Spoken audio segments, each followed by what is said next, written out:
हम अक्सर सुनते हैं कि भारत एक कृषि प्रधान देश है। इसका मूल रूप से अर्थ है कि कृषि हमारी आजीविका का एक महत्वपूर्ण हिस्सा है।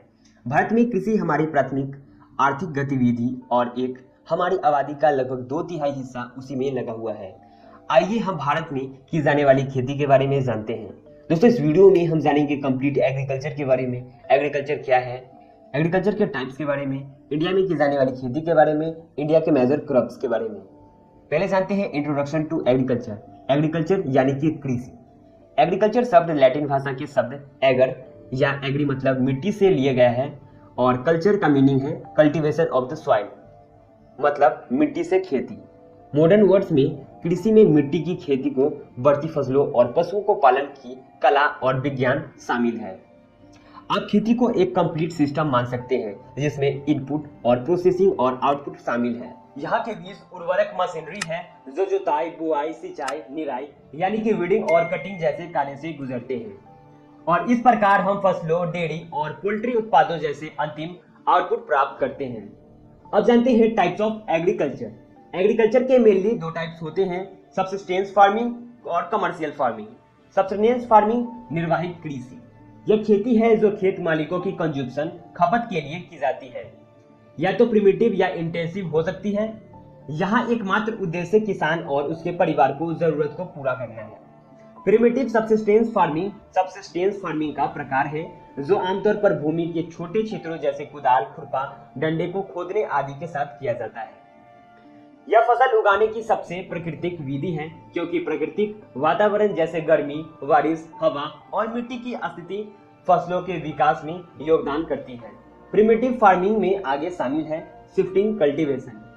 इस आदिम पद्धति में किसान खेती की जमीन को साफ करने हैं और फसलों की कटाई के बाद और जमीन को जला देते हैं निजी जतन और मिट्टी को उर्वरता बनाए रखने के लिए। इसलिए जो भी भूमि का उपयोग करते हैं उसे अच्छी उपज मिल सके, इसलिए इस पद्धति को भारत में विभिन्न क्षेत्रों में अलग अलग नामों से जाना जाता है।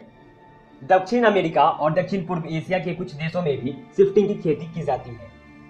नोमैडिक हर्डिंग, इस तरह की खेती पद्धति में चरवाहों और किसानों के जानवर के झुंड के साथ एक स्थान से दूसरे स्थान पर जाते हैं और चरवाहों के पास ऊन, मांस, शेल्टर और डेयरी उत्पादों के स्रोत भी है।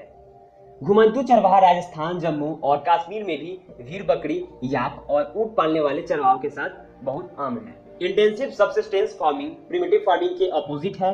किसान जमीन के बड़े एरियाज पर इंटेंसिव फार्मिंग करते हैं, आधुनिक मशीनरी और उपकरणों का उपयोग करते हैं और बेहतर फसलों के लिए केमिकल फर्टिलाइजर्स डालते हैं। नेक्स्ट है कमर्शियल फार्मिंग। जब किसान आर्थिक गतिविधि के लिए फसलों और जानवरों को पालते हैं तो वह कमर्शियल फार्मिंग बन जाता है। अधिक मात्रा में उत्पादन की आवश्यकता के कारण किसान मशीनरी का भारी उपयोग के साथ भूमि के बड़े क्षेत्रों में खेती करते हैं। कमर्शियल फार्मिंग के 3 मुख्य श्रेणियां हैं। कमर्शियल ग्रेन फार्मिंग, इसे हिंदी में वाणिज्यिक अनाज की खेती कहते हैं। जैसे कि नाम से ही पता चलता है, इस विधि में किसान अनाज उगाते हैं और बाजार में उसका व्यापार करते हैं। गेहूं और मक्का वाणिज्यिक अनाज खेती का सबसे आम फसलें हैं। एशिया यूरोप के किसान उत्तरी अमेरिका के टेम्परेट ग्रास के मैदान आमतौर पर इस प्रकार की खेती करते हैं। नेक्स्ट है प्लांटेशन फार्मिंग यानी कि वृक्षारोपण खेती। वृक्षारोपण खेती कृषि और उद्योग का मिश्रण है और भूमि के विशाल क्षेत्र में अभ्यास किया जाता है। बागान मालिक आमतौर पर एक बागान में एक ही फसल जैसे केला, कॉफी, चाय आदि उगाते हैं और तकनीकी सहायक का उपयोग करके खेत पर या इससे जुड़ी एक फैक्ट्री में फसल को संसाधित करते हैं और उत्पाद उद्योगी के लिए कच्चे माल के रूप में भी काम करता है। उदाहरण के लिए रबर उद्योग और अपने वृक्षारोपण से उत्पादित रबर का उपयोग कच्चे माल के रूप में करता है। नेक्स्ट है मिक्स फार्मिंग यानी कि मिश्रित खेती। इस खेती पद्धति में फसलों की खेती, पशुधन को पालना और उनका चारा उगाना शामिल है।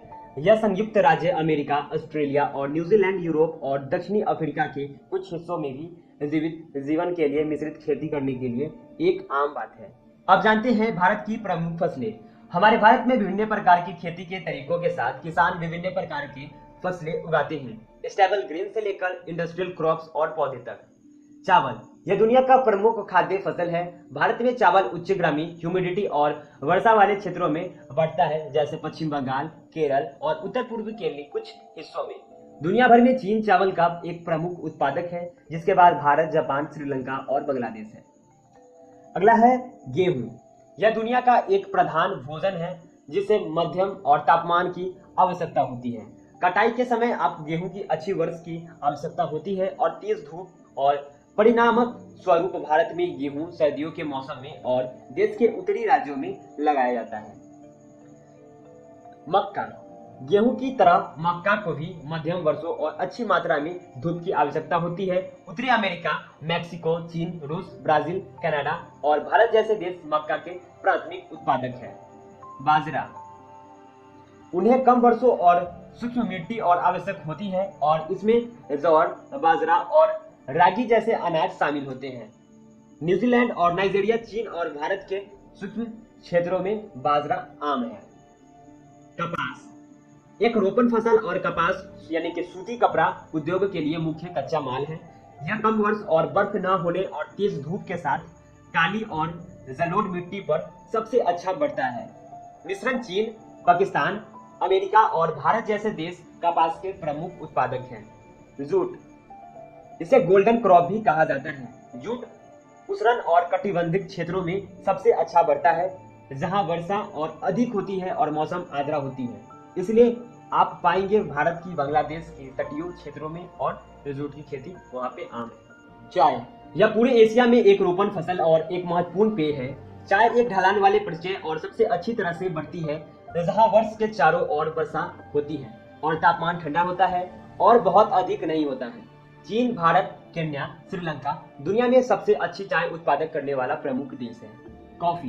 कॉफी एक गर्मी और गीली जलवायु में अच्छी तरह से सूखा मिट्टी पर बढ़ता है, इसलिए ब्राजील, कोलंबिया और भारत जैसे देशों में दुनिया में सबसे अच्छी कॉफी बागान है। तो दोस्तों, ये थी कंप्लीट डिटेल। उम्मीद करता हूँ कि वीडियो आपको पसंद आया होगा, तो वीडियो को लाइक कर दें और अगर आपके मन में कोई सवाल हो तो हमें बेझिझक कमेंट सेक्शन में पूछ सकते हैं।